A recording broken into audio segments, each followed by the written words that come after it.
புதியவர்கள் நிறைய பேர் வந்திருக்காங்க. நம்ம வழக்கறிஞர் வாரணாசி அவர்கள் வந்திருக்கார். எழுத்தாளர் சுப்ரபாரதி மணியன், நம்முடைய முதல்வர், திருவள்ளூர் கல்லூரி முதல்வர் சுந்தரம் ஐயா, இன்னும் நிறைய பேர் இருக்காங்க. மகிழ்ச்சியா இருக்கிறது. இன்னைக்கு நம்ம பேசுறது வழக்கம் போல நம்முடைய அந்த வாழ்க்கை துணை நலத்தினுடைய செய்திகளை பேசிக் கொண்டிருக்கிறோம். வாழ்க்கை துணை நலம் என்பது மனைவி என்ற ஒரு நிலையில திருவள்ளுவர் பேசுகிறார் என்று சொன்னோம். நம்முடைய சொற்பொழிவுடைய முக்கியமான நோக்கம் திருக்குறளை விளக்க உரை மட்டும் இல்லை, அதனுடைய இலக்கணத்தை சொல்வது, அதனுடைய அதில் இருக்கக்கூடிய கருத்துக்களுடைய பின்புலம் என்று சொல்கிற பொழுது தமிழ் இலக்கிய பின்புலம், பிறகு மொத்தமாக உள்ள அறநூல்கள், தர்மசாஸ்திரம் என்று சொல்கிறோம், லா புக்ஸ், அதனுடைய பின்புலம், பிறகு மானிடவியல், வரலாற்று பின்புலம், பண்பாடு என்ற நோக்கிலே நாம, அப்புறம் இலக்கியம், வழக்கம் போல இலக்கியம், அப்புறம் அரசியல் பின்னாடி வரும்போது அரசியல் என்ற நிலையிலே நாம் இதை பார்க்க போகிறோம். எனவே இது வழக்கமான இதிலிருந்து வேறுபட்டிருக்கும். கொஞ்சம் இலக்கண செய்திகளோ அதிகமாக இருக்கலாம். பிறகு அதனுடைய பின்புலத்தை வளர்க்கிற போது நாம அதனுடைய தத்துவம், சட்டம், மானுடவியல் இதெல்லாம் நாம் பேச போறோம். அதனால இதுல இப்ப நாம திருக்குறள்ல கடவுள் வாழ்த்து தொடங்கி இப்பொழுது வந்திருக்கிறோம். 6வது அதிகாரத்தை பார்த்து கொண்டிருக்கிறோம். நம்முடைய வாழ்க்கை துணை நலம் என்பது முதற்கு முன்னிலையில இல்வாழ்க்கை என்பது குடும்ப வாழ்க்கையினுடைய மையமாக ஆணை மையப்படுத்துகிற ஒரு போக்கு. அந்த ஆணுக்கு துணையாகக்கூடிய பெண், இதுதான் திருவள்ளுவர் காட்டுகிற குடும்பம். இதை பற்றி நான் சுருக்கமாக முதல்ல குறிப்பிட்டா அது மற்றவர்களுக்காக ஒரு சொல்றேன். திருவள்ளுவர் காட்டுகிற குடும்ப வாழ்க்கை என்பது எது சட்ட ரீதியாக அல்லது மானிடவியல் ரீதியாக வளர்ச்சியில நம்முடைய திராவிட சமுதாயம் பொதுவாக பெண் வழி சமுதாயம் சொல்லுவாங்க. பெண்ணுக்கு தான் முக்கியத்துவம், பெண்ணுக்கு தான் பெண் மைய சமுதாயம். அந்த பெண் மைய சமுதாயத்தினுடைய எச்சமாக கேரளம் தான் இருக்கிறது. கேரளத்திலே மருமக்கள் தான். அது இப்ப மாறிவிட்டது. நாம 2000 வருஷத்துக்கு முன்னதாகவே நாம மக்கள் பெண்மொழி சமுதாயத்திலிருந்து ஆண்மொழி சமுதாயத்துக்கு நாம் மாறிவிட்டோம். அந்த மாற்றம் நம்முடைய வைதிக சமயம், சமணம், பௌத்தம் இவற்றாலே ஏற்பட்டிருக்கிறார். அதுக்கு முன்னதாக நம்முடைய பெண்மொழி சமுதாயம் இருந்திருக்க வேண்டும் என்று நம்முடைய நண்பர் பக்தவச்சல பாரதி அவர்கள் அருமையான அந்த நூல்ல இதெல்லாம் சொல்றார் நிறைய. அந்த மாதிரி கோணங்கள்லாம் புதிய கோணங்கள் வருகிறது நம்ம இலக்கியத்தை புரிந்து கொள்றதுக்கு.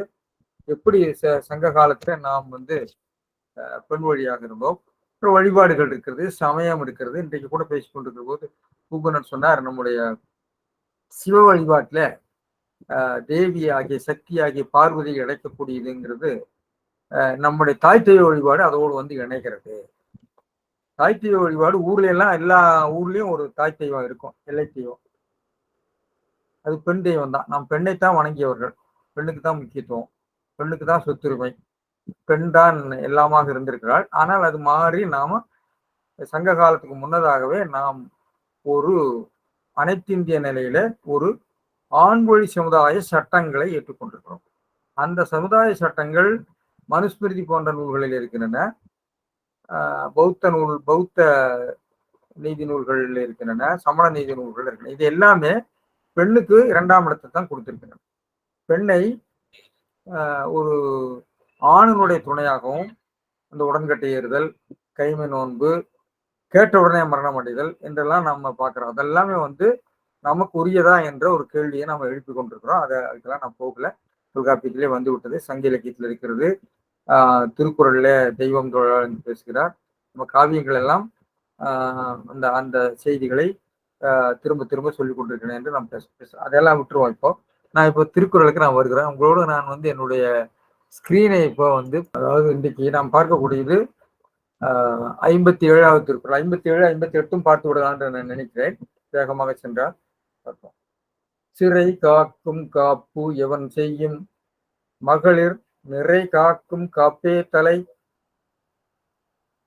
என்று இந்த திருக்குறள் எல்லாரும் நம்ம கேள்விப்பட்டிருப்போம்.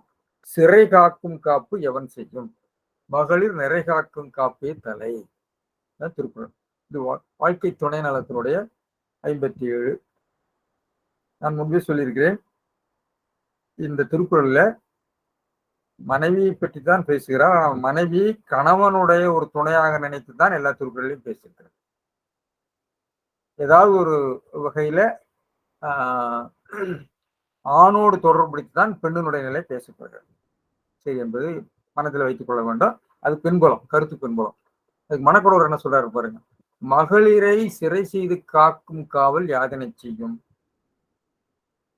மகளிரை சிறை செய்து காக்கும் காவல் யாரு, கணவனா யார் அப்படிங்கிறது எழுவாய் எங்க தொக்கு நிற்கிறது. மனக்குறவர் எழுவாய சொல்லல. மகளிர்ங்கிறது செய்யப்படும் பொருள், அது சிறை செய்து காக்கும் காவல் பயனிலையாக வருகிறது. சரி, அவரது கற்பு காக்கும் காவலே தலையான காவல். அந்த பெண்கள் தங்களுடைய கற்பாலை காத்துக் கொள்வதுதான், தங்களை காத்துக் கொள்வதுதான் தலையான காவல். இந்த இடத்துல போன வகுப்புல நம்ம தற்காத்து தற்கொண்டான் பணி தகுசான்ற சொற்காத்து சொருளாள் பெண் என்ற திருக்குறளை பெண்ணினுடைய 2ஆம் நிலை என்று நாம் பேசினோம். ஆனால் பேராசிரியர் ஹெப்சி அவர்கள் வேறொரு விளக்கம் சொன்னாங்க. ஏன் சார் அது பெண்மொழி சமுதாயத்தினுடைய விளக்கமாக இருக்கக்கூடாது, தன்னை காத்துன்னு வருகிறது, அப்புறம் தற்கொண்டானை பேணி என்று வருகிறது, அப்ப பெண் தானே முக்கியத்துவம் வருகிறது சொன்னா அப்படி யோசித்து பார்க்கலாம். அதை நான் மறுக்கவில்லை, அதை யோசித்து பார்க்கலாம். ஆனால் அது மொத்த திருவள்ளுவருடைய மொத்த கட்டமைப்புக்குள்ளே அது பொருந்துமா அப்படிங்கிறத நாம் யோசித்து பார்க்க வேண்டும். என்றால் திருக்குறள் நிச்சயமாக, நான் முன்பே 3 விஷயத்தை திரும்ப திரும்ப சொல்லிக் கொண்டிருக்கிறேன். திருக்குறள் போன்ற நூல்கள் தமிழர்களுக்கு முதலாக வந்த ஒரு வகையான அறநூல். அதற்கு முன்னதாக நமக்கு தமிழிலே அறநூல்கள் இருந்ததாக நமக்கு தெரியவில்லை. இப்ப தமிழ் சமுதாயம் வாய்மொழியாக இருந்த சில அற செய்திகளை மையமாக வைத்துத்தான் சமுதாயம் இயங்கி இருக்க வேண்டும். அதனால எந்த சமுதாயமும் அறம் இல்லாமல் இயங்க முடியாது. தமிழ் சமுதாயத்துக்கு அறம் இருந்திருக்கும். அந்த அறக்கோட்பாடுகள்லாம் வாய்மொழியாக, அது தேச வளமை என்று இலங்கையில ஒரு சட்டம் இருக்கிறது. அதாவது இலங்கை மக்களுக்குரிய, இலங்கை தமிழர்களுக்குரிய சட்டங்கள் எல்லாம் தேச வளமை, அந்த நாட்டினுடைய வளமை. அதான் சட்ட புக், அதான் லா புக். வெள்ளைக்காரர்கள் யாழ்ப்பாண இலங்கை ஆண்டபோது தமிழர்களுக்கு என்று சட்டங்களை திரட்டிய போது அவர்கள் தேச வளமையை தான் திரட்டி அதை மொழிபெயர்த்து வைத்துக் கொண்டார். ஏனென்றால் நான் முன்பே சொன்னேன், இலங்கையிலே இருக்கக்கூடியது பெண்மொழி சமுதாயம். திருமணம் செய்தால் கணவன் பெண் வீட்டில தான் போயிருப்பான். நம்ம சமூகங்கள்ல கூட சில சமூகங்கள்ல அப்படி எல்லாம் இருந்தது. ஆனா இதெல்லாம் ஒரு 100 வருஷத்துல எல்லாம் மறைந்து விட்டது. கல்யாணம் பண்ணிக்கிட்டு பெண் வீட்டுல போய் இருக்கிறதுங்கிறது இலங்கையில ரொம்ப பார்க்கலாம், கேரளாவில் இருக்கிறது, தமிழகத்திலே சில கம்யூனிட்டிகள் எல்லாம் இருந்தது. அதெல்லாம் மாறி போச்சு, திடீர்னு மாறிவிட்டது. இன்றைக்கு திருமண சடங்குகளே பாருங்க, எங்க கொங்கு நாட்டில எல்லாம் எங்களுடைய அருமைக்காரர், பெரியதனக்காரர், குத்துக்காரர் தான் கல்யாணம் பண்ணி வைப்பாரு. இன்னைக்கு எல்லாமே வைதிக சடங்குகள் முறையில தான் திருமணம் நடக்குது. ஒரு 50 ஆண்டுகள்ல இப்ப நான் எங்க குத்துக்காரரோ, முறைக்காரரோ, அருமக்காரரோ கல்யாணம் பண்றத எங்க கிராமங்கள் நான் பாக்குறது இல்லை. பெரிய பெரிய மண்டபங்கள்ல ஐயருடைய சடங்குகள் வைத்தோம். ஆனா கேரளத்துல இன்றைக்கும் பிராமணர்கள் கல்யாணம் சடங்குக்கு வரமாட்டாங்க. அவங்க பெரியவர்கள் தான் எடுத்து கொடுப்பாங்க. குறிப்பாக நாயர் சமுதாயத்துல, ஈழவ சமுதாயத்துல அந்த நாராயணகுரு இயக்கம் வந்ததுக்கு பிறகு நாராயணகுருவை சேர்ந்த குருமார்கள் அதை எடுத்து கொடுக்குறாங்க. அதனால் அங்க பிராமணர்கள் திருமணம் சடங்குகளை பங்கெடுக்க மாட்டார்கள். அதுதான் நம்முடைய பழைய முறை. கொங்கு நாட்டிலே அப்படித்தான் இருந்தது. இப்பொழுது அது நாகரிகமாக இருக்குது. நம்ம டிவி சீரியல் எல்லாம் திருமணம் சொன்னா ஐயர் இன்னும் தந்துனானேன்னு ஒண்ணு சொல்றாரு, கல்யாணத்துல சொல்றாரு. அது ஒரு பொது பண்பாடாக நம்ம உருவாக்கி விட்டாங்க. இந்த மாதிரி தான் நம்ம சங்க காலத்திலையும் தொல்காப்பியரும் திருவள்ளுவரும் ஒரு பொது பண்பாட்டை தமிழகத்துக்கு அறிமுகப்படுத்தியிருக்கிறார்கள். அந்த பண்பாட்டை தான் நாம் பின்பற்றி வருகிறோம். அந்த பண்பாட்டை எல்லாரும் பின்பற்றாங்கன்னா சொல்ல முடியாது. மேட்டுக்குடிகள் பின்பற்றி பிறகு படிப்படியாக 2000 வருஷத்துல எல்லா குடிகளும் பின்பற்றி கூடும் என்று தோன்றுகிறது. ஏனென்றால் நம்முடைய சமூகங்கள்ல இந்த அறுத்து கட்டுறது, விதவை திருமணம் எல்லாம் உண்டு. ஆனால் நம்ம இலக்கியங்கள்ல அதையெல்லாம் பார்க்கவே முடியாது. திரும்ப திரும்ப நம்ம உடனே செத்து போகணும், அல்லது உடன்கட்டை ஏறணும், அல்லது வந்து கைமை நோன்பு நோக்கணும்னு பேசுது. இதெல்லாம் வந்து மேட்டு சமுதாயத்துடைய பண்பாடாக நாம் பார்க்கிறோம். சரி, அது விடுவோம், அதுக்கு போக வேண்டாம். இதுக்கு வருவோம். பரிமேலழகர் வந்து மகளிர் சிறை காக்கும் காப்பு எவன் செய்யும், மகளிரை தலைவர்னு எடுக்கிறார். அதான் எழுவாய், அதுக்கு அந்த வாக்கியத்துக்கு எழுவாய் என்னன்னா, சிறை காக்கும் காப்பு, தலைவர் மகளிரை சிறை காக்கும் காப்பு. மகளிர் என்பது இடையே இருக்கக்கூடிய தீவக சொல். இந்த பக்கம் போட்டுக்கலாம், அந்த பக்கம் போட்டுக்கலாம். அதாவது இந்த திருக்குறள்ல மகளிர் சிறை காக்கும் காப்பு இவன் செய்யும், மகளிரை சிறையால் காக்கும் காப்பு இவன் செய்யும். சிறைன்னு சொன்னோடனே நீங்க ஜெயில் எடுத்துக்கொள்ளக்கூடாது. சிறை என்பது காவல். காவல் என்பது மதில். மதில் என்று சொன்னால் காம்பவுண்ட் வால். அப்புறம் வேலைக்காரர்கள் அவர்கள்லாம் இருப்பாங்க எப்பொழுதும் பெண்களோடு ஒரு ஒரு சுவருக்குள்ளே நாட்புறமும் சூழ்ந்து இருக்கக்கூடிய வேலைக்காரர்களாம் இருப்பாங்க. ஆனா இதெல்லாம் மேட்டுக்குடி மக்களுடைய பண்பாடு. சராசரி மக்கள் காட்டுல தெரிவாங்க, ஊர்ல தெரிவாங்க. அவர்களுக்கெல்லாம் என்ன பாதுகாப்பு? அவர்களுக்கு என்ன பாதுகாப்பு? நிறை காக்கும் காப்பு தான் தலை. அதனால சொன்னேன். எனவே சிறை காக்கும் காப்பு எவன் செய்யும். எனவே மகளிரை தலைவர் சிறையால் காக்கும் காவல் என்ன பயனை செய்யும். எவன்னா என்னன்னு அர்த்தம் பழைய தமிழ்ல. அப்போ சிறை காக்கும் என்று சொன்னால், சிறை என்றால் சிறையால் எழுதியிருக்கிறாரு. சிறை என்றால் மதிலும் வாயில் காவலும் முதலாயின. சிறை என்பதனுடைய இலக்கணத்தை சொற்பொருளை நீங்க தமிழ் லெக்சிகன்ல பாத்தீங்கன்னா, நான் தமிழ் லெக்சிகன் இருந்து காட்டுறேன். சிறை என்பது காட், டெஃபன்ஸ், வாட்ச், காவல் அர்த்தம். அது நிறைய பொருள் இருக்கு. அந்த பிரிசன் அல்லது நாம் சொல்லக்கூடிய ஜெயில் அப்படிங்கிறத ரொம்ப பின்னாடி தான் வரும். 10ஆம் நூற்றாண்டுக்கு பிறகுதான் அந்த சிறை மணிமேகலையில வருகிறது. சிறை என்பது ஒரு குற்றவாளிகளை அடைக்கக்கூடிய இடமாக வர்றது ரொம்ப பின்னாடி. நாம் இன்றைக்கு அந்த பொருள் படத்தா பொருள் எழுதுறாங்க நிறைய பேர், தவறு. அதனால மதில் என்ற ஒரு பொருள் உண்டு. எனவேதான் மதில் சொன்னா காம்பவுண்ட் வால் அர்த்தம். அந்த காம்பவுண்ட் வாலுக்குள்ள காவல்காரர்கள்னா வேலைக்காரர் முதலியவர்கள் எல்லாம் வைத்து கொண்டு காக்கிற காவல். பெண்களை வீட்டுக்குள்ளே பண்ணி பூட்டி வைப்போம் என்ற விந்தை மனிதர் ஆக இருந்திருக்கிறாங்க. எனவே அந்த காவல் என்ன பயனை உண்டாக்கும்? ஒரு பயனும் செய்யாது. நிறை காக்கும் காப்பே தலை. அப்போ மறுபடியும் அந்த மகளிர் நிறை காக்கும் நிறையால், அதாவது சிறையால் காக்கும். சிறை காக்கும்னா சிறையால் காக்கும் என்று 3ஆம் வேற்றுமை விரிக்கணும். சிறையால்னா சிறை செய்து, அதாவது ஒரு ஒரு கட்டுமானத்துக்குள்ளே கொண்டு வந்து காவல் செய்து காக்கிற காப்பு என்ன செய்யும்? அதை விட பெண்கள் நிறையால் காக்கும் காப்பு. பெண்கள் அந்த இடத்துல மகளிருக்கு 2வது வாக்கியத்துல எழுவாகிறது, முதல் வாக்கியத்துல செய்யப்படுகிறாங்க. மகளிரை சிறையால் காக்கும் காவல். இது மகளிர் தம்மையே நிறையால் காக்கும் காவல். அவர் தமது நிறையால், நிறை என்று சொன்னா நெஞ்சை கற்பு நெறியில் நிறுத்தல். கற்பு நெறின்னு சொன்னா ஒரு குடும்ப வாழ்க்கை தனக்கு என்று தேர்ந்தெடுத்து கொண்ட தன்னுடைய துணைவனோடு உள்ள வாழ்க்கை. அதான் கற்பு நெறியிலே நிறுத்துதல். நெஞ்சை கற்பு நெறியிலே நிறுத்துதல். அவர் தமது நிறையால் காக்கும் காவலே தலையாய. காக்கும் காவலே. நிறை என்பதற்கு நெஞ்சை கற்பு நெறியில் நிறுத்தல் பொருள் எழுதிட்டார். அது உள்ள விளக்கத்துல சொல்லிருக்கு. அப்போ 2 காவல் இருக்குது. ஒண்ணு சிறையால் செய்யக்கூடிய காவல். சிறைனா மதில் முதலியவற்றாக வேலைக்காரர்கள் முதலியவற்றை கொண்டு பெண்களை எப்பொழுதும் கண்காணிக்கக்கூடிய ஒரு காவல். இன்னொன்று நெஞ்சாலே காக்கக்கூடிய காவல். இந்த காவல் இரண்டினும் நிறைக்காவலில் வழி ஏனை சிறைக்காவலால் பயனில்லை. எனவே மனசுக்குள்ள தன்னை காத்துக்கொள்ள முடியாவிட்டால் நீங்கள் புறநிலையிலே பௌதிகமாக நீங்க செய்யக்கூடிய காவல்னாலே பயனில்லை. அதனால நிறை காக்கும் காப்பே தலை என்றார் சொல்லுங்க. அப்புறம் இந்த ஏகாரம் பெருநிலைக்கண் வந்தது. ஏகாரம் என்பது தேற்றமாக நம்ம சொல்லுவோம். வந்து மழையே பெய்யல அப்படின்னு சொல்லலாம், அல்லது அவனே குற்றவாளி என்று நம்ம சொல்லலாம். பல வகைகள்ல ஏகாரம் வந்து தேற்ற பொருள்ல வரும். ஆனா சில வேளைகள்ல அது வந்து திருநிலை பொருள். திருநிலை பொருள் டிஸ்ஜங்டிவ் மீனிங் சொல்லுவாங்க. அதாவது பல பேர் நான் தான் தன்னை பிரித்து சொல்றது.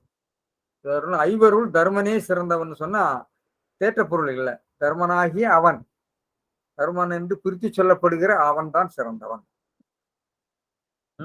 இவனே குற்றவாளி என்று கோர்ட்ல பேசுற போது இந்த 5 பேர்ல இவனே குற்றவாளி என்று சொல்கிற போது அவனை பிரித்து சொல்கிறோம். அதான் பிரிநிலைன்னு சொல்றது. எனவே ஏகாரம் என்ற இடைச்சொல்லுக்கு தேற்றம் மட்டும் இல்ல, பிரிநிலை பொருளும் உண்டு. பல பொருள்கள் உண்டு. அதில் பிரிநிலை என்பது தெளிவாக சொல்லியிருக்கார். எனவே 2 காவல்ல, சிறைக்காவல் நிறைக்காவல் என்ற 2லே நிறைகாக்கும் காப்பே என்று அதை பிரித்து சொல்கிறது. அதனாலதான் ஏகாரம் பிரிநிலைக்கண் வந்தது என்று சொல்லியிருக்கிறார். எனவே நீங்க மொழிபெயர்க்கிறப்போ அல்லது பொருள் எழுதுற போது 2 காவல்கள் உள்ளே அந்த நிறைகாக்கும் காவல் என்று சிறப்பித்து சொல்லப்படுவதே சிறந்த காவல் என்று பொருள் எழுத வேண்டும் என்று மொழிபெயர்க்க வேண்டும். எலோன் என்று நீங்க அதை தனியா பிரிக்க வேண்டும். இதனால் தற்காத்தல் சிறப்பு கூறப்பட்டது. பெண் தன்னை காத்துக்கொள்ள வேண்டும் என்று சிறப்பு கூறப்பட்டதுன்னு பொருள் சொல்லியிருக்காங்க. இந்த பொருளை பெரும்பாலும் மகளிரை காவல் வைத்து காக்கும் காப்பு முறை என்ன பயனை உண்டாக்கும், அவர்கள் நிறை என்னும் பண்பால் தம்மை தாம் காக்கும் காப்பே சிறந்ததுன்னு ஒரு வகையாக அதனுடைய பொருள் கெடாமல் மூவா பொழிப்புரை எழுதியிருக்கிறார். சாரங்கவாணி என்ன சொல்றாருன்னா, பெண்கள் தம்மை நிறையால் காக்கும் காவலே தலை சிறந்த காவல், அவர்களை சிறையால் காப்பது என்ன பயனை தரும். அதே தான் அவரும் சொல்லியிருக்கிறார். அப்ப இதனுடைய வாக்கிய அமைப்பை நீங்க பாத்தீங்கன்னு சொன்னா, தலைவர் மகளிரை சிறையால் காக்கும் காப்பு எவன் செய்யும். இதெல்லாம் நீங்க தலைவர் என்பதையும் ஐ என்பதையும் ஆள் என்பதையும் நீங்க அங்கே இட்டு நிரப்பிக் கொள்ள வேண்டும். ஏனென்றால் வாக்கியத்துல இவையெல்லாம் எஞ்சி நிற்கும். இதுக்கு எச்சமாக இருக்கும். சொல்லெச்சம் என்று நாம் சொல்லுவோம். சரி, அடுத்தது மகளிர். 2வது வாக்கியத்துல மகளிர் எழுவாகி விடுகிறது. மகளிர் அவர் தமது நிறையால் காக்கும் காப்பே தலை. பெண்கள் தம்முடைய நிறையாகிய கற்பாலே தம்மை காத்துக் கொள்வதுதான் தலை சிறந்தது. 2லே அதுதான் தலை சிறந்தது என்று பார்க்கிறோம். இதுல மகளிர் என்பது உங்களுக்கு இரு என்பது பன்மையை குறிக்கும். ஆர் பா மா என்று தொல்காப்பியத்தில் கிளைவாக்கத்தை சொல்லப்பட்டிருக்கிறது. அந்த ஆர் என்பதுக்கு என்று ரகர ஈருன்னு தான் சொல்லியிருக்காரு. ரகர ஈரும் பகர இறுதியும். இங்க ரகர இறுதி சொன்னாரு. வினைகள்ல ஆறுன்னு சொன்னாரு தொல்காப்பியர் வினைகள்ல. அதே ரகரம் என்பது பன்மையை குறிக்கும். எனவே மகளிர், கேளிர், புத்தேளிர் இதெல்லாம் பன்மையை குறிக்கும் என்று காரியத்தினை கவிராயர் சொல்லுவார். மகளிரை தலைவர், சிறையால் என்பது 3ஆம் வேற்று என்ற பெயர் வடிவம். அதாவது மதிலும் வாய்க்காவலும் முதலாயன. சரி, அவர் சிறை செய்துன்னு எடுக்கிறாரு. சிறைனா ஜெயில போட்டுன்னு அர்த்தம் இல்லை, பாதுகாப்பு செய்து அப்படிங்கிற அர்த்தத்துல மனக்குடவர் எடுக்கிறார். காக்கும் காவல் அப்படின்னு சொன்னா, காக்கும் காவல் காத்தலும் காவலும், காவல் என்ற தொழிற்பெயர் காத்தல் என்ற வினையடியிலிருந்து வருகிறது. எப்படி? சிரித்த சிரிப்பு, பார்த்த பார்வை, எடுத்த எடுப்பு, முடித்த முடிப்பு அப்படி நல்லா சொல்றோம் இல்லையா? அது மாதிரி அந்த வினை பகுதியே ஒரு விகுதியை பெற்று அது தொழிற்பெயராக மாறும். அதுதான் சிரிப்பு என்பது. சில சமயங்களில் சுடு சூடு என்று வினை பகுதி தெரிந்தும் கூட அது முதல்நிலை தொழிற்பெயர்னு சொல்லுவாங்க. இது விகுதி பெற்ற தொழிற்பெயர்னு சொல்லுவாங்க. சில சமயங்கள்ல வினை அடியே இருந்து ஒரு தொழிற்பெயராக இருக்கும். ஒரு அடி கூட அவனுக்கு அடினா அடித்தல் என்ற சொல்லிலிருந்து அந்த வினை பகுதி மட்டும் வர்றது அது முதல்நிலை தொழிற்பெயர்னு சொல்லுவாங்க. எனவே இந்த தொழிற்பெயர்கள் வழக்கமாக பெயரெச்சம் பல வகையில வரும்.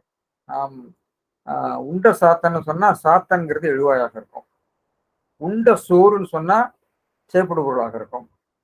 உண்ட ஊன் என்று சொன்னால் உண்ட உண்ணுதல், சிரித்த சிரிப்பு மாதிரி, சிரித்ததாகிய சிரிப்பு என்று இருபெயரொட்டாக வரும்.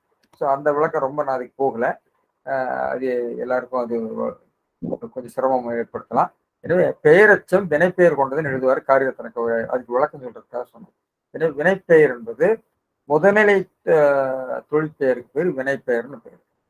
அது தமிழினுடைய ஒரு சிறப்புகள்ல ஒன்று. ஏனென்றால் அது காரகங்கள்ல ஒன்று. காரகம் என்பது வினை முதல்நிலை என்று சொல்வாரு. இந்த காரகங்களை பற்றி சொல்கிற போது தமிழுக்கு இந்த வினை என்பதை தமிழ்ல தொல்காப்பியர் சொல்லியிருக்கிறார். செய்பவன் கருவிகளம் செய்காலம் என்ற ஒரு சூத்திரத்துல அதுல வினை சொல்லியிருக்கிறார். அந்த வினை என்பதுதான் அந்த வினைப்பெயர். சிரித்த சிரிப்பு போல. இதை வடமொழியில காரகங்கள்ல ஒன்றாக கருதுவதில்லை. வினையை காரகம்னா அந்த வேற்றுமை தோன்றுவதற்குரிய ஏதுவாக அதை சொல்றது இல்லை. ஆனால் தமிழில் அதை சொல்கிறோம். வடமொழியில அதை வந்து பாவகம் என்று சொல்லி பாவதத்திதன் பாவத்துல இருந்து வரக்கூடிய பாவகமாக அதை சொல்லக்கூடிய ஒரு இது உண்டுன்னு சொல்லி பிரயோகத்தில் சொல்லுவாங்க. அதுக்கு அந்த விளக்கத்துக்கு நாம பிறகு போயிட்டோம்.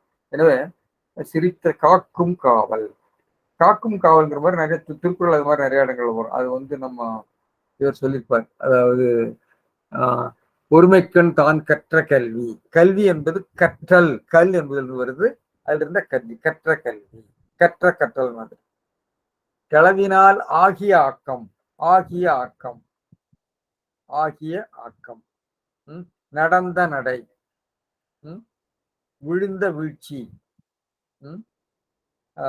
என்று நிறைய நம்ம ஒவ்வொரு இதுலையும் சொல்றோம். அது அந்த முதல்நிலை தொழிற்பெயர் இருக்கிறதுனால தான் நம்ம வாக்கியங்களை எல்லாம் நம்ம வந்து இணைக்க முடியுது. அது வந்து தமிழினுடைய ஒரு சிறப்பு இல்லை, தமிழினுடைய ஒரு வாக்கிய அமைப்பினுடைய ஓயுதல் செய்யும், தலை சாயுதல் செய்யும் அப்படின்னா ஓய மாட்டோம், சாய மாட்டோம்னு அர்த்தம். அப்போ ஓயுதல் சாயுதல். இப்ப செய் என்ற ஒரு பொது வினை அது எல்லாத்துலயும் இருக்கும். அதை நாம இணைத்து ஒரு வாக்கியமாக ஆக்குவதற்கு இந்த ஒரு மொழி அமைப்பு நமக்கு துணை செய்கிறது என்று பார்க்கலாம். சரி, அது போவேன். காப்புன்னு சொன்னா காவல். சரி, என்ன பயனை செய்யும்? சரி, செய்யும் வினைமுற்று என்ன பயன் செய்யும். எவன்கிறது என்னன்னு அர்த்தம். என்ன பயனை, என்னங்கிறது என்ன பயன். மகளிர் என்பது மறுபடியும் வர்றதுனால அவர் வந்து திருப்பி போடுறார். மகளிர் என்பது நடுவில் இருக்கக்கூடிய சொல்லாக இருந்து முதல் வாக்கியத்தினுடைய செய்யப்படும் பொருளாகவும் இரண்டாவது வாக்கியத்தினுடைய விவாகம் வர்றதுனால அவர் என்று அவர் சொல்லியிருக்கிறார். இப்ப நிறை என்பது கற்புன்னு சொல்றார். தமது நிறையால் நெஞ்சை கற்பு நெறியில் நிறுத்துதல். அவர் கற்பு என்றே பொருள் போயிட்டார் மனக்குடவர். காக்கும் காவல், காக்கும் காப்பே நான் சொல்லிட்டேன். ஏ பிரிநிலை, தலையாய காவல், தலையாயது, ஆயதுங்கிறது சொல்லச்சமாக வரும். எனவே சிறை என்பது ஒரு ஒரு ஒரு காவல் என்ற பொருள்ல வருகிறது என்பதை நான் தமிழ் இலக்கியத்திலிருந்து காட்டியிருக்கிறேன். நீங்க பாருங்க. அதை அடுத்தது இதுல சொல்ல வேண்டிய ஒரு செய்தி என்னன்னா, திருக்குறள்ல நிறை என்ற சொல் 9 இடங்கள்ல வருகிறது. 9 இடங்கள்ல நிறை என்பது கற்பு என்ற பொருள்ல பரிமேலழகர் இந்த இடத்துல 57வது திருக்குறள் சொல்றாரு. சால்பு, நிறைவுடைமை நீங்காமை வேண்டில் பொறையுடைமை போற்றி ஒழுகப்படும். நிறைவுடைமைங்கிறது சான்றோருக்கு சொல்லப்படுகிறது. நிறைவுடைமை சால்பு உடைமைன்னு அர்த்தம். நிறைந்து நிற்கிறது சால்பு. மறை பிறர் அறியாமை, மறைனா ரகசியம், நிறைனா மறை பிறர் அறியாமல் இருக்கக்கூடிய ஒரு பண்பு, ஆண்களுக்குரிய பண்பு. நிறை என்பது உங்களுக்கு தெரியும். தமிழ் லட்சியங்களை என்ன கொடுத்திருக்காங்கன்னா, நிறை என்பதற்கு கொடுத்திருப்பாங்க. நிறை என்பதற்கு நிறுத்துகை, அமைக்கை, மனதை கற்பு ஒளியில் நிறுத்துகைன்னு சொல்லியிருக்காரு ஒரு பொருள். இன்னொன்று ஆண்களுக்குரிய குணங்கள்ல ஒன்று அறிவு நிறை ஓர்ப்பு கடைப்படின்னு சொல்லுவாங்க. ஆடு குணம் 4 ஒன்றான காப்பன காத்து கடிவன கடியின் திண்மை. அதாவது மனசுக்களை வைக்க வேண்டியதை வைத்துக் கொண்டு நல்லவற்றை வைத்துக் கொண்டு தீயவற்றை நீக்குகின்ற ஒரு பண்பு தான் strength of mind, moral firmness, one of the 4 ஆடு குணம். ஆண்களுக்குரிய அச்சம், மனம், நாணம், பயிர்ப்புன்னு பெண்களுக்கு சொல்றாங்க இல்லையா, அது மாதிரி ஆண்களுக்குரிய குணங்கள்ல அறிவு நிறை ஓர்ப்பு கடைப்பிடி, அறிவு நிறை ஓர்ப்பு கடைப்பிடி, ஒரு ஸ்ட்ரென்த் ஆஃப் மைண்டுங்கிறதா நிறை. எனவே அந்த ஸ்ட்ரென்த் ஆஃப் மைண்ட தான் வந்து இங்க சொல்றாரு. இது ஆண்களுக்கு உரிய குணமாக சொல்லப்பட்டாலும் பெண்களுக்கு அந்த பண்பு இருக்க வேண்டும் என்பதை இங்க திருவள்ளுவர் சொல்கிறார் என்பதை நாம் பார்க்கணும். எனவே இந்த நிறை மரர் பிறர் அறியாமைங்கிற பொருள்ல நிறைய இடங்கள்ல வருகிறது திருக்குறள்ல. நெய்கான் வெகுளி நிறையிலான் இதெல்லாம் வரும் திருக்குறள்ல. எல்லாத்தையும் நான் சொல்லவில்லை. காமக்கணிச்சு உடைக்கும் நிறை என்னும் நாணுத்தாள் வீழ்த்த கதவு. நிறையை அந்த நிறை என்ற இந்த மனத்தின்மையை உடைக்கக்கூடிய ஒரு நாணுத்தாள் வீழ்த்த கதவு என்று சொல்கிறார். நிறை என்ற கதவை உடைக்கக்கூடிய ஒரு இதுன்னு சொல்லி அவர் பேசுகிறார். இதெல்லாம் நம்ம பார்த்துக்கலாம். நிரம்பியா என்ற ஒரு பொருள் இருக்கிறது வினைப்பகுதியாக வருகிறது. எனவே இந்த பகுதிக்கு மொத்தமாக ஒரு சுருக்கமாக சொல்றதா இருந்தா, மணக்குடவர் வந்து மகளிரை சிறை செய்து காக்கும் காவல். சிறை செய்துன்னா ஜெயில போட்டுன்னு அர்த்தம் இல்ல, காவல் செய்துன்னு அர்த்தம். பரிப்பெருமாள் மகளிரை சிறை செய்துன்னு சொல்றாரு. பருதியார் உட்காவல் புறக்காவல் சொல்றாரு. காளிங்கர் வந்து மதில் சிறையும் காவல் சிறையும் என்று சொல்றாரு. பரிமேலழகர் தான் வந்து சிறையால் காக்கும். சிறை அப்படிங்கிறது மதிலும் வாயில் காவலும் என்று அதாவது வீட்டுக்குள்ளே வைத்து பாதுகாக்கிறது அப்படிங்கிறது. நாம் வந்து நம்முடைய சமுதாயத்துல வயதுக்கு வந்த பெண்கள் என்று சொல்கிற போது நம்ம வந்து பாதுகாப்பாக நம்முடைய கண் பார்வையிலேயே வைத்துக் கொள்வதுங்கிறது ஒரு எல்லா சொசைட்டிலையும் இருக்கிறது. அதையும் மீறி அதை இச்சரித்தல்ங்கிறது வேற. அவர்கள் வேற ஏதாவது தொடர்பு இருக்கிறது என்று தெரிந்தால் அது இச்சரித்தல் என்ற ஒரு இதையும் நாம் வைத்திருக்கிறோம். இது எல்லா சொசைட்டிலும் உள்ளதுதான். அதனுடைய ஒரு ஒரு மேட்டிமை பண்பாகத்தான் இங்க வந்து சேர்க்கிறது. ஒரு அடிப்படை சமுதாயத்தை தொடக்க கால சமுதாயத்துல அவர்களுக்கு பெண்களுக்கு சுதந்திரம் உண்டு. அவர்கள் வெளியெல்லாம் போகலாம். இருந்தாலும் ஒரு வயதுக்கு வந்த பிறகு பொய்யும் வலுவும் புகுந்து விடுவதனாலே அவர்களை பாதுகாக்க வேண்டியது ஒரு சமுதாயத்தினுடைய கடமை என்று அவர்களுடைய பார்வையிலே வைத்திருப்பார். அதனாலதான் இன்றைக்கு நம்ம வந்து பெண்களை எல்லாம் படிக்க அனுப்புகிற போது அது பெற்றோருடைய பார்வையில் இருந்து அவர்கள் மீறி போய்விடுகிறார்கள். அப்பொழுதுதான் நிறைய இந்த காதல் முதலியனெல்லாம் ஏற்படுகிறதுன்னு பார்க்கலாம். அது பழைய காலத்துல அப்படி இருந்தது. ஒரு பழைய காதல் சொசைட்டிக்கு நாம் திரும்பி போயிட்டு இருக்கிறோமோ என்னன்னு தெரியல. மேற்கத்திய சொசைட்டில அதெல்லாம் ரொம்ப சாதாரணமாக இருக்கிறது. நாம் இடையில இப்படி ஒரு கட்டுக்கோப்பான ஒரு சமுதாய அமைப்புக்குள்ளே வந்து விட்டா அதுல இருந்து மறுபடியும் பழமையை நோக்கி போகிறோமோ என்று நாம யோசிச்சு பார்க்கலாம். அது வேற, அதுக்கு வேற. சரி, இன்றைய ஆசிரியர்கள்லாம் வீட்டுச்சிறைன்னு எல்லாம் சொல்றாங்க. அது அவ்வளவு பொருத்தமான பொருள் இல்லை. வீட்டுச்சிறை எல்லாம் கிடையாது. வீட்டினுடைய பாதுகாப்பு என்றுதான் நம்ம எடுத்துக்கொள்ள வேண்டும். எனவே இந்த பெண்கள் தங்களுடைய மனதாலே தங்களை காத்துக்கொள்வதுதான் முக்கியம் என்ற ஒரு கருத்தை சொல்லியிருக்கிறார். அதனால ஆடவர்கள் அவர்களுக்கு காவல் செய்வதனாலே பயனில்லை என்று சொல்லியிருக்காரு. இதுல ஒரு வகையில சொல்ல போனா ஒரு பெண்ணுக்கு நீங்க வந்து அடக்குமுறை செய்ய வேண்டாம் என்ற ஒரு சின்ன ஒரு புரட்சிகரமான கருத்தாகவும் நாம் இதை எடுத்துக்கொள்ளலாம். திருவள்ளுவர் ரொம்ப இறுக்கமாக பல விஷயங்களை சொல்லியிருக்கிற இடத்துல இந்த இடத்துல ஒரு நெகிழ்ச்சியான ஒரு பெண்ணுக்கு ஒரு சுதந்திரம் கொடுத்த மாதிரி இருக்கிறது. ஆணுடைய காவல்னால பயனில்லை என்ற ஒரு கருத்தும் சொல்லப்பட்டிருக்கு. எனவே அப்படி ரெண்டு நிலையும் நாம் அதை பார்க்கலாம். இதுல முக்கியமான ஒரு செய்தி என்னென்றால் அடுத்த திருக்குறளுக்கு பொருள் இதே மாதிரி ஒரு திருக்குறள் ஒரு பகுதி மனு தர்மத்துல இருக்கிறது. 9வது அதிகாரத்துல 12வது செய்யுள்ள இருக்கிறது. அது நீங்க மனு தர்மத்திலே உண்மை பகுதி நான் காட்டுகிற போது இது மனு தர்மத்திலிருந்து எடுத்துக்கொண்டாரா என்பதல்ல கேள்வி. மனு தர்மத்திலே பெண்ணை பற்றி அவர் சொல்லி இருக்கக்கூடிய பல கருத்துக்கள் மிகவும் தாழ்வான இழிவான கருத்துக்கள். அந்த கருத்துக்களை எல்லாம் விட்டு விட்டு திருவள்ளுவர் ஒரு கருத்தை எடுத்திருக்கிறார் சொன்னால் அந்த கருத்து நிச்சயமாக அந்த தாழ்வான கருத்து அல்ல, ஒரு உயர்வான கருத்தாகத்தான் இருக்க வேண்டும். எனவே நாம வந்து மனு தர்மத்தை பார்த்து எடுத்தாரா, மனு தர்மத்தை ஒத்து இருக்கிறது என்று சொல்கிற போது திருவள்ளுவருக்கு குறைவும் கிடையாது, நமக்கும் குறைவு கிடையாது. அதில் அந்த திருக்குறள்ல இருந்த மனு தர்மத்திலே பெண்ணை பற்றி சொல்லிக்கக்கூடிய அதெல்லாம் எடுத்து படித்தால் மிக வேதனையாக இருக்கும். பெண்ணை மிகவும் இழிவான பொருளாக பிற்காலத்துல பக்தி கவிஞர்கள் பாடுறாங்க இல்லையா, அதே மாதிரி எழுதி வச்சிருக்கிறாங்க. பெண் என்பதை நம்பக்கூடாது, பெண் என்பவள் ஒழுக்க கெட்டவள், அடிப்படையிலே கற்பில்லாதவள், அவளை நீங்க பாதுகாக்கணும், அப்படி பாதுகாக்கத்தாலும் முடியாது, அவளா காத்துட்டு தான் உண்டு அப்படிங்கிற இடத்துல வர்ற திருக்குறள் வரக்கூடிய கருத்து. அதைத்தான் அவர் எடுத்திருக்காரு. எடுத்து விட்டு அதை வேறொரு துணியில பேசுகிறாரோ என்று எனக்கு தோணுது. அங்க சொல்லியிருக்கக்கூடிய கருத்து என்னன்னு சொன்னால் அரக்ஷிதா கிரகே ருத்தாக புருஷைர் ஆப்தகாரிபிஹி ஆத்மானாம் ஆத்மனா யஸ்து ராகே புஸ்தாக சுரக்ஷிதா. இது சமஸ்கிருதம். அதை நம்ம தமிழ்ல நான் படிக்கிறேன். தமிழ்ல அவர் மொழி இருக்கிற நேரணையான மொழிபெயர்ப்பு இல்லை. நம்முடைய திருலோக சீதாராம். தமது நிறை தாமே காத்தல் மாதர்தம் கடன், அதுவே அவர்களுக்கு நல்ல காப்பாகும். அகுதின்றி வலிய காவலரை வைத்து வீட்டுக்குள்ளே பூட்டி வைத்தல் பயன்தராது. அதாவது மூலத்துல எப்படி இருக்குன்னு சொன்னா கிருஹே புருஷைர் ஆப்தகாரிபிகி, அதாவது நம்பத்தகுந்த ஆடவர்களை வைத்து வீட்டுக்குள்ளே பெண்ணை காவல் காப்பது அரக்ஷிதா, அதாவது காவல் முழு காவலுடையதன்று. தன்னைத்தானே ஆத்மானாம் ஆத்மனா, தன்னைத்தானே காத்து கொள்ளக்கூடிய காவல்.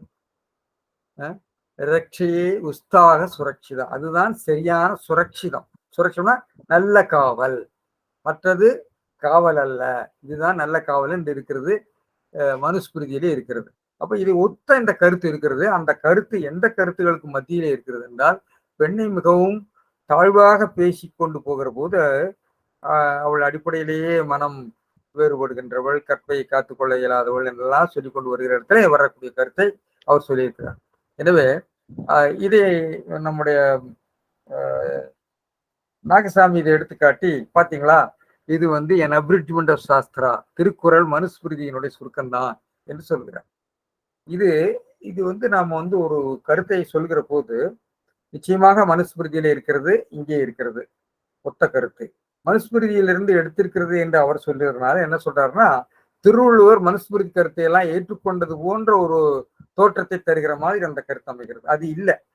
மனுஸ்மிருதியிலிருந்து ஏற்றுக்கொண்டிருந்தாலும் கூட ஒரு முற்போக்கான கருத்தை தான் அங்கிருந்து எடுக்கிறார். அந்த சூழ்நிலையிலிருந்து அந்த வரிசை, ஏன்னா அதுக்கு முன்னாடி உள்ள திருக்குறள் மனுஸ்மிருதி கருத்தை எல்லாம் படிச்சீங்கன்னா நீங்க இங்க படிக்கவே முடியாது. பெண்ணை அவ்வளவு மோசமாக பேசியிருக்கிற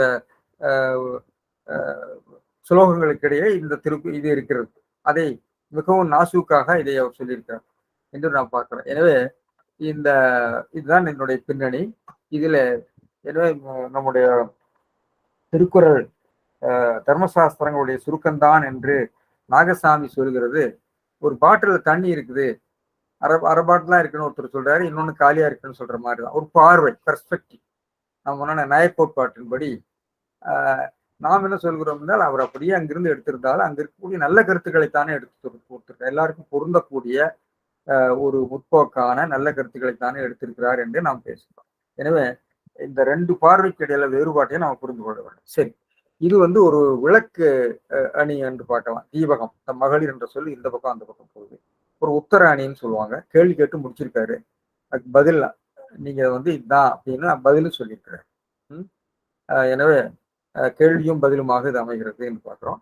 இது மேற்கோளாக நக்கீரர் வந்து இந்த ரெண்டு காப்பையும் சொல்றாரு. இரண்டாரகோடல இரண்டு நிறைகாவல், அதாவது சிறைகாவல் நிறைகாவல் என்று நிறைகாவலுக்கு எடுத்துக்காட்ட சொல்லியிருக்காரு. காரியத்திற்கவராயர் இந்த மொத்த இந்த 10 அதிகாரத்துல இந்த திருக்குறள் தான் இந்த அதிகாரத்தினுடைய மையமாக இருக்கிறது, மைய கருத்தாக இருக்கிறது என்று சொல்லி பாவிகாணிக்கு எடுத்துக்காட்டாக இதை சொல்லியிருக்காரு.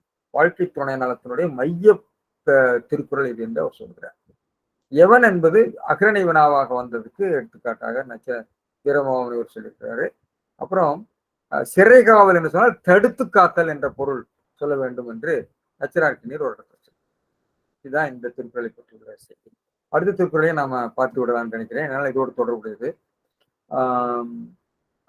இந்த திருக்குறளும் பெரும்பாலும் ஒரு மனுஸ்மிருதியில இருக்கக்கூடிய கருத்துக்களோடு ஒத்து போகிறது. ஆனால் இந்த இடத்துல அவர் மனுஸ்மிருதி கருத்தை தான் எடுத்திருக்கிற போது அங்கே வேற வேற கோணத்துல சொல்லி கடைசியில வந்து பெண்ணுக்குன்னு தனியா ஒன்றும் இல்லை என்று சொல்லி, அதனால ஆணை சார்ந்து ஆணினுடைய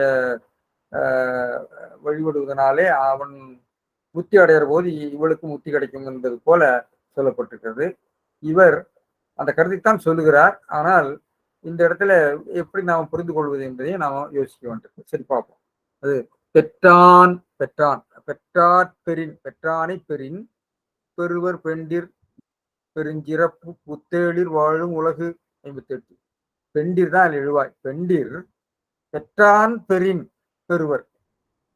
பெற்றானை பெறின், பெறின் என்று சொன்னால் வழிபடுதல் பெறின் என்று சொல்லச்சமாக இருக்கிறார் பழமையாளர்.